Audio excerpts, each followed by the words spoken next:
नमस्कार, विदर्भ की बात पीकेबी न्यूज में आपका स्वागत है। और आज के खबरों के सफर पर चलने से पहले देखते हैं आज की हेडलाइंस।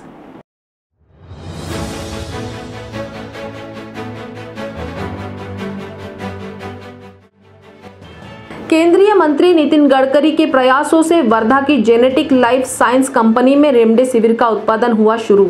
रोजाना 30,000 रेमडेसिविर का होगा उत्पादन।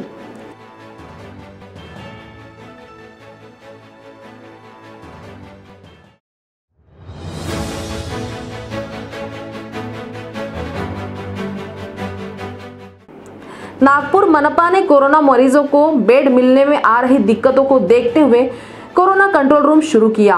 इसके माध्यम से मरीज को मात्र आधे घंटे में उपयुक्त अस्पताल और बेड उपलब्ध हो सकेगा।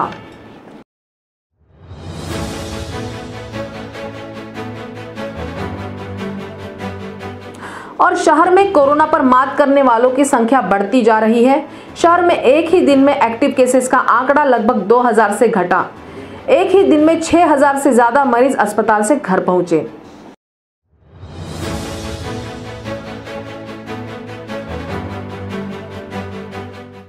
और अब खबरें विस्तार से। केंद्रीय मंत्री नितिन गडकरी के प्रयासों से वर्धा में जेनेटिक लाइफ साइंस कंपनी में रेमडेसिविर का उत्पादन शुरू हो गया है। गडकरी के प्रयासों से ही कंपनी को रेमडेसिविर के उत्पादन का लाइसेंस मिल सका है। कंपनी ने रेमडेसिविर का उत्पादन भी शुरू कर दिया है। यह कंपनी प्रतिदिन 30,000 रेमडेसिविर का उत्पादन करेगी। राज्य में कोरोना के उग्र संक्रमण को देखते हुए रेमडेसिविर इंजेक्शन की अत्यंत जरूरत महसूस की जा रही है, लेकिन राज्य में रेमडेसिविर की भारी कमी बनी हुई है। यही हाल विदर्भ के सभी जिलों में था। इसे देखते हुए गडकरी ने वर्धा की जेनेटिक लाइफ साइंस कंपनी से संपर्क कर उसे रेमडेसिविर तैयार करने के लिए प्रेरित किया था। हाल ही में गडकरी ने इस संबंध में कंपनी के कार्य की समीक्षा भी की। रेमडेसिविर के निर्माण के लिए आवश्यक कच्चा माल विदेश से आता है। सारी टेस्टिंग सफल होने के बाद गुरुवार से उत्पादन शुरू हुआ है। रविवार तक रेमडेसिविर इंजेक्शन के 1 लाख वायल लोगों को मिलेंगे। जेनेटिक लाइफ साइंस में रोजाना 30,000 रेमडेसिविर इंजेक्शन का उत्पादन होगा। यदि प्लास्टिक की बोतल में पैकेजिंग की अनुमति मिली तो उत्पादन रोजाना 2 लाख वायल तक बढ़ सकता है। इससे नागपुर और विदर्भ के साथ महाराष्ट्र के जरूरतमंद नागरिकों को बड़ी राहत मिलेगी। बता दें कि हैदराबाद की हेट्रा कंपनी से सेवाग्राम की जेनेटिक लाइफ साइंस को लोन बेसिस पर निर्माण की अनुमति मिली है। भारत सरकारने पहिल्यांदा देशात यांना अशी परवानगी मिळालेली आहे आणि आज त्यांचं प्रोडक्शन मला डोळ्यांनी बघायला मिळालं, याचा मला मनापासून खूप आनंद आहे। विशेषतः याचं डिस्ट्रीब्युशन आपल्या जिल्हाधिकाऱ्यांच्या थ्रू विदर्भातल्या सर्व जिल्ह्यात आणि नागपूर शहरात पहिल्यांदा करून मग महाराष्ट्रात देखील सगळ्या ठिकाणी देण्याचा प्रयत्न आहे आणि त्यानंतर जिथे देशात आवडी ते जाईल। आपला काही आम्हालाच मिळालं पाहिजे असा आग्रह नाही आहे, पण निश्चितपणे वर्धा जिल्ह्यातला पहिले प्राथमिकता मिळेल। आणि जेव्हा या सगळ्या इंजेक्शन करता आज जी मोठ्या प्रमाणावर अस्वस्थता होती, ज्याकरता काही वेळा काही लोकांनी ब्लॅक मार्केट करायचा प्रयत्न केला, ती वेळ राहणार नाही आणि हे गोरगरीब लोकांना रिजनेबल प्राइस जी सरकारने निश्चित केली है त्या प्राइसमध्ये उपलब्ध होईल।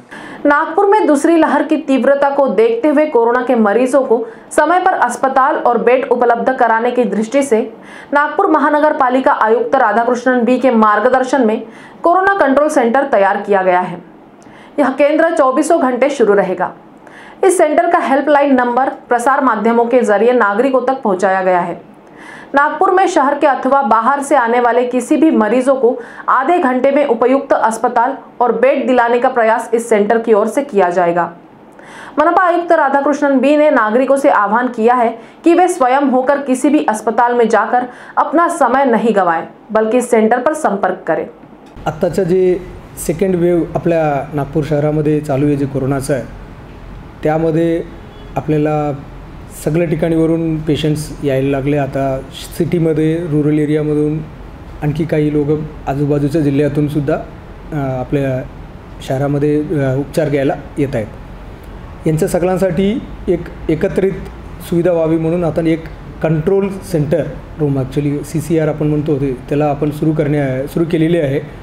या ठिकाणी त्या कंट्रोल सेंटरद्वारे यापुढे प्रत्येक शासकीय किंवा प्रायव्हेट हॉस्पिटलचा बेड्स अलोकेशन होणार आहे। त्याचा नंबर या स्क्रीनमध्ये तुम्हाला देण्यात आलेले। त्या कंट्रोल रूम 24 तास चालू राहणार आहे।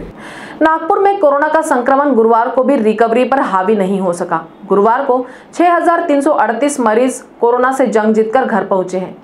इसके साथ ही शहर में एक्टिव केसेस का आंकड़ा भी लगभग 2000 के आसपास कम हुआ है। शहर में अब 64,597 एक्टिव केसेस है। अप्रैल माह के अंत में यह आंकड़ा 77,000 पार था। शहर में 24 घंटे में 4,900 नए कोरोना पॉजिटिव मरीज पाए गए हैं, जबकि एक ही दिन में 21,878 लोगों का परीक्षण किया गया है। वक्त हो चला एक ब्रेक का, मिलते हैं एक छोटे से ब्रेक के बाद। कहते हैं जब प्रोफेशनल लाइफ रंग लाती है तो पर्सनल लाइफ थोड़ी फीकी पड़ जाती है। गलत, बस बैलेंस जरूरी है। जैसे एक्स्ट्रा लाल और एक्स्ट्रा तेज एक ही चिली पाउडर में हो सकते हैं। नेचुरल रेड और तीखेपन का परफेक्ट बैलेंस है सुरुचि तेजा लाल चिली पाउडर।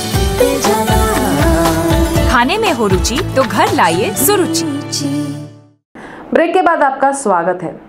शहर में कोरोना के करीब 66,000 एक्टिव केसेस हैं और उनके उपचार के लिए सरकारी अस्पतालों में बेड कम पड़ रहे हैं।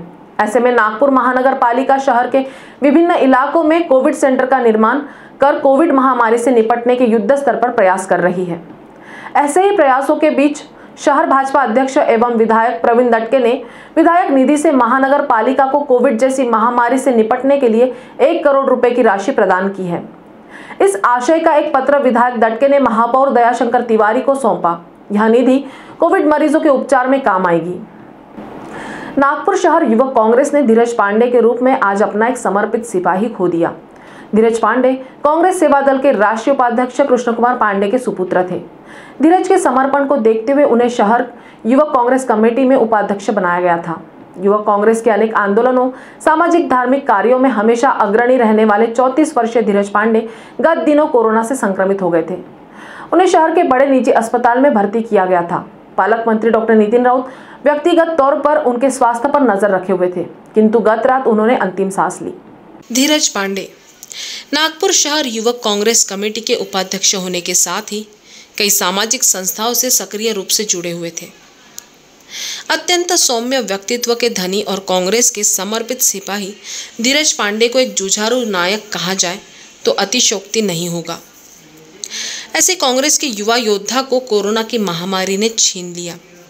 सदैव वरिष्ठ जनों का आदर, मुश्किल दौर में भी चेहरे पर मुस्कान लिए कांग्रेस के प्रत्येक अभियान में जूझने और एकजुट करने वाले धीरज को कोरोना संक्रमित होने के बाद उपचार के लिए शहर के एक निजी अस्पताल में भर्ती कराया गया था। पालक मंत्री डॉक्टर नितिन राउत के समर्पित युवा समर्थकों की टीम में अग्रणी रहने वाले धीरज के बिगड़ते स्वास्थ्य को लेकर स्वयं पालक मंत्री डॉक्टर नितिन राउत भी चिंतित थे। धीरज के स्वास्थ्य को लेकर वे सतत डॉक्टरों के संपर्क में थे, लेकिन डॉक्टरों के अथक प्रयासों के बावजूद धीरज अंततः कोरोना का ग्रास बन गए। विदर्भ के बाद परिवार से भी धीरज का आत्मीय रिश्ता था। इस दुखद घड़ी में धीरज पांडे को भावपूर्ण श्रद्धांजलि। नागपुर जिले की उमरेड और भिवापुर पुलिस ने संयुक्त रूप से अभियान चलाकर मौजा राजुरवाड़ी परिसर में चल रहे महुआ शराब बनाने के बड़े अड्डे को ध्वस्त कर दिया है। इस छापामार कार्रवाई के दौरान पुलिस को 61 ड्रमों में मौजूद महुआ फूल का रसायन मिला है, जिससे कुछ दिनों बाद शराब का निर्माण किया जाने वाला था। इसके अलावा एक ड्रम में भरी 73 लीटर महुआ शराब पुलिस ने जब्त कर मौके पर ही नष्ट कर दी। उमरेड के उपविभागीय पुलिस अधिकारी भीमराव टेले को जानकारी मिली थी कि राजुरवाड़ी परिसर में महुआ शराब बनाने का बड़ा अड्डा संचालित किया जा रहा है। उन्होंने इसकी जानकारी पुलिस अधीक्षक राकेश ओला तथा अपर पुलिस अधीक्षक राहुल माकणीकर को दी। उनसे मिले निर्देशानुसार पीआई यशवंत सोलसे के नेतृत्व में भिवापुर और उमरेड पुलिस दल के साथ राजुरवाड़ी में संयुक्त रूप से छापामार कार्रवाई की गई। इस कार्रवाई के दौरान 7 आरोपियों के अड्डों से 6,200 लीटर महुआ रसायन और 73 लीटर शराब जब्त की गई, जिसे पुलिस ने स्थल पर ही नष्ट कर दिया। जब्त किए गए माल की कीमत 8,99,000 रुपये बताई गई है।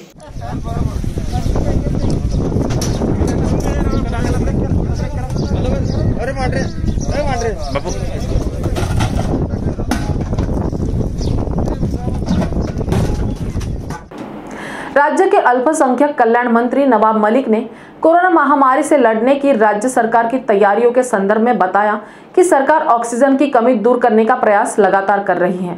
हम कोरोना की तीसरी लहर से लड़ने की तैयारी कर रहे हैं। आज राज्य में 1200 मीट्रिक टन ऑक्सीजन का उत्पादन हो रहा है, जबकि 300 मीट्रिक टन ऑक्सीजन बाहर से मंगवाया जा रहा है। लगभग सभी जिलों में ऑक्सीजन उत्पादन पर काम चल रहा है।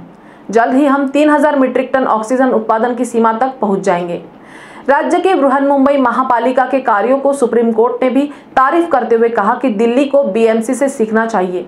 देश में दुनिया भर से मदद पहुंच रही है, लेकिन महाराष्ट्र को अभी तक किसी तरह की मदद नहीं मिली है। कि महाराष्ट्र ने किसी भी तरह का कोई भी आंकड़ा छुपाया नहीं, चाहे वो पॉजिटिव पेशेंट का हो, चाहे टेस्टिंग का हो, चाहे मृत्यु का हो। ट्रांसपेरेंट तरीके से सारी चीज़ें रजिस्टर की गई और उसको लेके हमने सारी तैयारी की। आज मुंबई को लेके प्रशंसा की जा रही है केंद्र सरकार के कामों की तुलना करते हुए। सुप्रीम कोर्ट कहीं ना कहीं दिल्ली को कह रहा है कि मुंबई से जाके सीखो। अभी लगभग 1 साल से अधिक समय हो गया, कभी हमने ये नहीं किया, चाहे कितने भी नंबर नीचे चले गए कि कोविड ख़त्म हो गया है। अब हम तीसरी लहर आएगी जो कहा जा रहा है, उसके लिए भी हम तैयारी कर रहे हैं। देखिए, आज हमारे पास 1200 मीट्रिक टन स्वयं राज्य में ऑक्सीजन निर्मित होती है। कुछ प्लांट है जिसको हम 300 टन एडिशनल कैपेसिटी डेवलप करने के लिए फंड करने जा रहे हैं।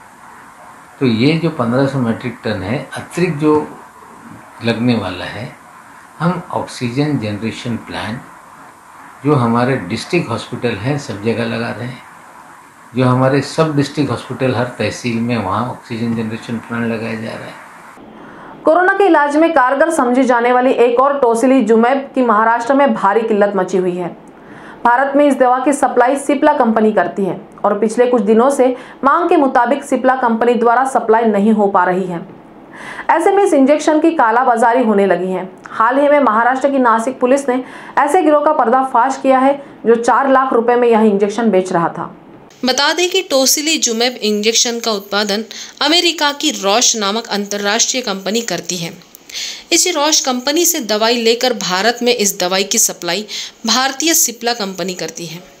कोविड-19 के चलते फिलहाल देश में इंटरनेशनल ट्रांसपोर्ट बंद होने की वजह से कई दवाएं भारत में नहीं पहुंच पा रही हैं, जिनमें टोसिलीजुमैब इंजेक्शन का भी समावेश है। इस इंजेक्शन की मूल कीमत 8 से 9 हज़ार के बीच बताई जा रही है।